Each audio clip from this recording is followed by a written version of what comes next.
अस्सलाम वालेकुम, welcome back to my channel. तो आज मैं बनाने लगी हूँ बहुत ही मज़ेदार ड्रम स्टिक्स और चिकन कटलेट्स की रेसिपी। इसको बनाना बहुत ही ज़्यादा इजी है और ये बहुत ही मज़ेदार रेडी होते हैं।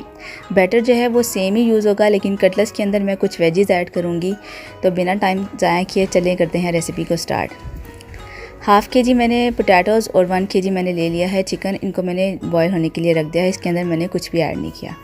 तो आलू हमारे अच्छे से बॉयल हो चुके हैं, चिकन भी बॉयल हो चुका है। चिकन को हम बोन से अलग कर लेंगे और इन हड्डियों को भी हमने यूज़ करना है। इनके ऊपर ही मैं ड्रम स्टिक्स बनाऊंगी। तो चॉपर के अंदर मैं ऐड करूँगी। अगर आपके पास चॉपर नहीं है तो आप वैसे भी इसको फोक की मदद से इसको मिक्स कर सकते हैं। तो चॉपर के अंदर आलू और चिकन डाल के 1 टीस्पून सॉल्ट और 1 टीस्पून ही ब्लैक पेपर डाल के मैं इसको अच्छे से ब्लेंड कर लूँगी। अब मैंने इसके अंदर ऐड कर दी हैं 1 टीस्पून दड़ा मिर्चें। इसको अच्छे से मिक्स करके 1 घंटे के लिए मैं फ्रिज के अंदर रख दूँगी। तो इसको रख देती हूँ मैं फ्रिज के अंदर। 1 घंटा गुजर चुका है, डो हमारी रेडी हो चुकी है। जो बोन्स हैं उसको मैंने एक दफ़ा धो लिया है, उससे थोड़ी ये नीट हो जाती हैं, साफ़ हो जाती हैं। तो अब इसके ऊपर हम ड्रम स्टिक की शेप दे लेंगे। सारी ड्रम स्टिक्स को इस तरह से इजीली हम रेडी कर लेंगे। फ्रिज में रखने से यही फ़ायदा होता है कि ये ड्रम स्टिक्स जो हैं वो इजीली रेडी हो जाती हैं और ये बिल्कुल भी इससे बोन से अलग नहीं होंगी फ्राई करते वक्त भी। तो इस तरह से मैं ये सारी ड्रम स्टिक्स जो हैं वो रेडी कर लूँगी।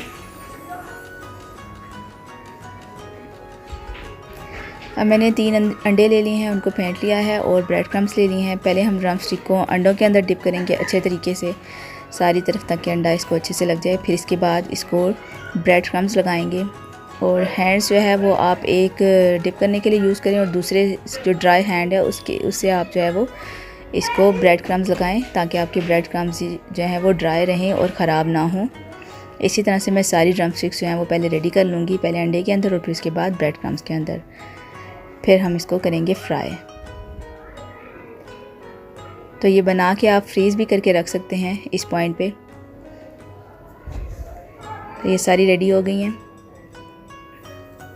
ऑयल गरम हो गया है, फ्लेम आपने मीडियम रखनी है और इसके अंदर जो है मैं ड्रम स्टिक्स को फ्राई कर लूँगी एक अच्छा नाइस ब्राउन कलर आने तक। तो हमारी ड्रम स्टिक्स रेडी हो चुकी हैं,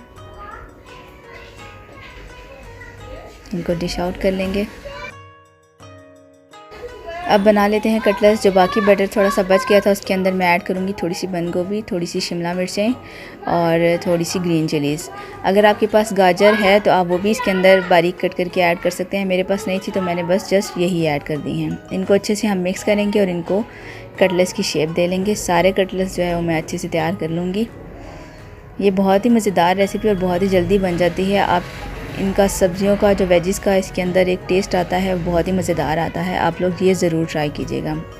इन कटलेट्स को सेम ड्रम स्टिक्स की तरह पहले अंडे के अंदर हम डिप करेंगे, उसके बाद जो है इसके ऊपर ब्रेड क्रम्स अच्छे से लगा लेंगे प्रेस करके। तो ये सारे कटलेट्स भी मैं रेडी कर लूँगी, फिर इनको करती हूँ फ्राई। इन कटलेट्स को भी आप इस तरह से ब्रेड क्रम्स लगा के आप फ्रीज़ कर सकते हैं एयर टाइट बैग के अंदर रख के। तो 1 महीने तक इनको कुछ भी नहीं होगा, ये अच्छे बिल्कुल ताज़ा रहते हैं। जब आपका दिल करे आप इनको फ्राई कर लें। तो आप ऑयल के अंदर इनको फ्राई कर लेते हैं।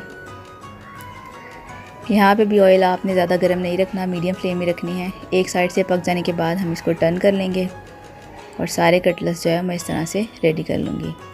अगर आपको रेसिपी अच्छी लग रही है तो लाइक कर दें और मेरे चैनल को सब्सक्राइब कर दें। ये आप लोगों का प्यार और आप लोगों की सपोर्ट होती है, जिससे हमें बहुत खुशी मिलती है। तो सारे कटलेट्स रेडी हो गए हैं, तो इनको डिश आउट कर लेंगे। तो मज़ेदार ड्रम स्टिक्स और कटलेट्स बन के रेडी हैं। तो अगर आपको रेसिपी पसंद आई है तो इसको लाइक ज़रूर कीजिए और अपनी फ्रेंड्स और फैमिली के साथ ज़रूर शेयर कीजिए। फिर मिलेंगे एक नई रेसिपी के साथ। तब तक के लिए अपना बहुत सारा ख्याल रखिएगा और मुझे दुआओं में याद रखिएगा। अल्लाह हाफिज़।